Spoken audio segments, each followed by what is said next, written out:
God.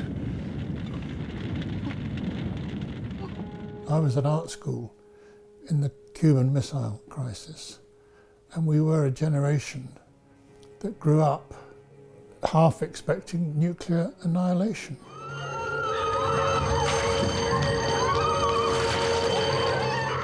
In the run-up to Threads, I was working for the BBC as staff. I'd been scheduled to work on a film that was going to take up most of that year.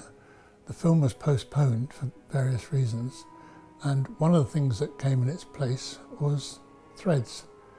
And I was fortunate that I had quite a lot of time to research, so we were able to have a very sound knowledge of the background of the whole events. The time has now come to make everything ready for you and your family in case an air attack happens.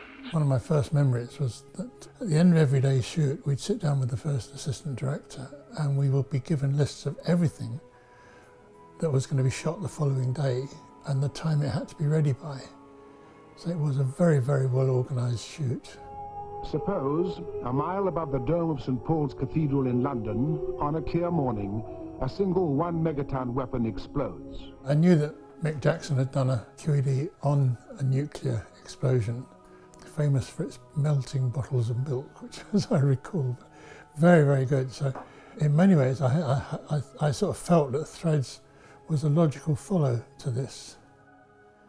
One of the things I think that made it remarkable is I don't think Mick Jackson had an awful lot of experience in drama direction, so he approached it with a very, very fresh eye, which I think made a huge difference.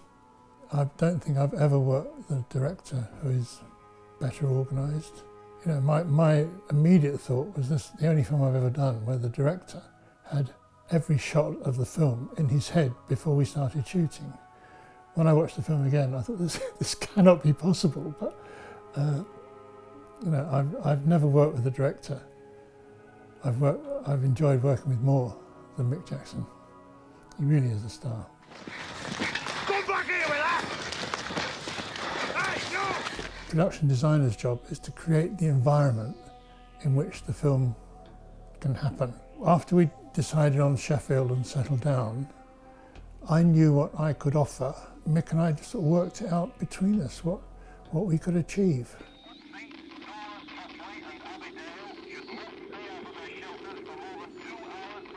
We had two major locations offered in Sheffield. One was the area around the Hillsborough Stadium, which was probably a square mile, due for demolition, complete. And we also had the Sheffield Royal Infirmary, which was a big Edwardian hospital that had just closed.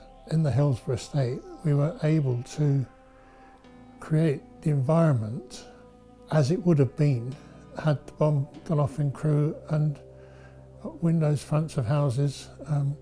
We were able to achieve all that for real, which was quite a privilege. It's never happened before or since.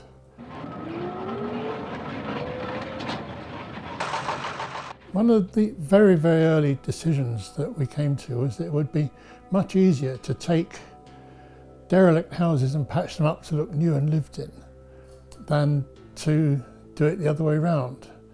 So we did that, and we prepared a row of houses ready for filming with furniture and gardens. And when we came back the next morning, it had all gone.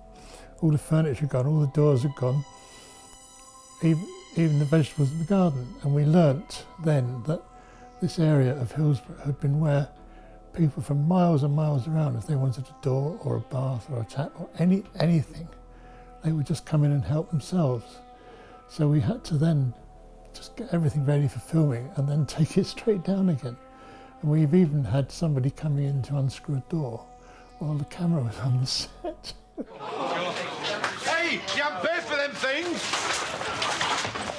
It was a notion that the people didn't seem to understand, that we were preparing it for a film. So sometimes it got quite uncomfortable. And it even got to the point where, look, don't take that one, I'll give you the money, you can go down to B&Q and buy one. It was that critical. Another time, I remember we had quite a lot of burnt corpses, charred corpses. And when they were delivered, we didn't know what to do with them, so we burnt out a sitting room and we just sat them all in the chairs. And so in the night, somebody phoned the police. So we had to tell them, no, it's all for a film.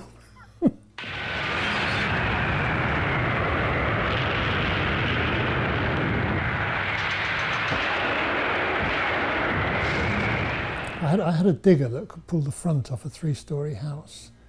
So we wrecked a few houses into rubble, and then we had a deal with the car breakers. Any cars currently in production that came in for scrap, he would spray them up, put current number plates on them, and then we'd use the digger and just toss them into the rubble. And we had one scene completely ready to go. Basically, it's petroleum gel and small detonators, and they're all wired to a central point. And the detonators explode, and then the whole thing just becomes on fire. It's all gelled up, wired, ready. And I just saw the car move out. We were filming the opposite direction. I saw the car move out of the corner of my eye. And a local breakdown truck had gone onto the rubble and was trying to pull it off. So we had to stop them. The visual effects designer said it was too dangerous for anybody to go in there. And I think in the end we used the fire brigade lift to go over, and the fire brigade disconnected it. And then we fired it all up. I mean, I'm not even sure if it was actually in the film in the end. It may well be that by the time we'd finished fiddling about with unhitching it and everything, the slot had gone, so we had to do something else. So I don't even remember it in the film, but there's quite a lot of burning rubble.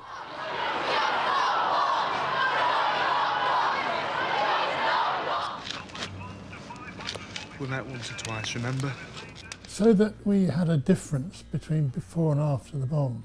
I thought that it would be good that everything was painted grey, so that the colour came out of the world, which is how I thought it. And I can't remember if I discussed this with anybody or not, but it certainly seemed to work looking at the film again.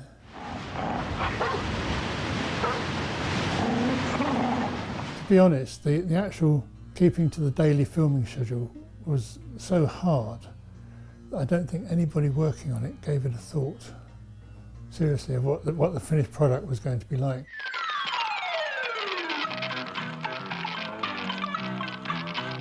Works. My wife was with me. I was filming on location in Norfolk when the programme was broadcast. My wife went back the following morning on the train. Every single person on the train was talking about it. Even now, people are still responding. I mean, within the last 10 years, one of my youngest son's friends said, you've got a BAFTA for the film that terrified a generation. You should be ashamed. So it is still relevant. I mean, people still talk to me about it. People quite often are, oh, you design films, what did you do? And if I say Threads, oh, my God, you did that. You know, it is still a very significant film. And I also think, having watched it again, it lives in its own sort of time warp, which I think is it was as significant today. In fact, it was more so, because when I watched it the first time, I probably had every line of the script in my head, so I knew what was going to happen minute by minute. To watch it again fresh and cold was absolutely stunning. The first time I watched it, I couldn't speak for half an hour. I think that's the effect it has on most people, and it still does today.